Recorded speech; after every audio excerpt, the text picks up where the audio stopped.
નમસ્તે, હું ડૉક્ટર ગીતા ચાવડા. આજે આપણી સાથે વિશ્વ રાજેન્દ્રભાઈ પટેલ છે, જેઓ ઓસ્ટ્રેલિયાથી આવેલા છે. તો એમને આપણે ત્યાં દાંતની ટ્રીટમેન્ટનો એક્સપિરિયન્સ કેવો રહ્યો વિશ્વભાઈ? ખૂબ જ સરસ. મેં મારા વાઈફનું 9 મહિના પહેલા અહીં એક ટ્રીટમેન્ટ કરાવી હતી. હા, ધ્રુવીબેનની. હા. તો એની બી જોરદાર સક્સેસફુલ વર્ક હતું. એના પછી મને થોડો પ્રોબ્લેમ થયો તો હું ડાયરેક્ટ ફ્લાઇંગ આઉટ કરીને અહીં આવ્યો. તો મારું ટોટલી કામ 10-12 દિવસમાં ટોટલી ફિનિશિંગ સાથે બધું પૂરું થયું. એકચ્યુઅલી એમને દાપણની દાળ, પછી વચ્ચે એક દાળ ફ્રેક્ચર થયેલી, એમાં સ્વેલિંગ હતું, એ બધું આપણે કાઢી નાખ્યું અને ત્યાર પછી રૂટ કેનાલ, બ્રિજ, ક્રાઉન બધું આપી દીધું છે અને 10 દિવસમાં ટ્રીટમેન્ટ કમ્પ્લીટ કરી દીધી છે. કઈ તકલીફ પડે છે અત્યારે? ઓલરાઈટ છે બધું વિશ્વભાઈ?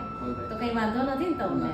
બસ તો આવીને આવી રીતે વ્યવસ્થિત જમતા થઈ જાઓ, બીજું શું, બરાબર ને? ઓકે, ચાલો, થેન્ક યુ.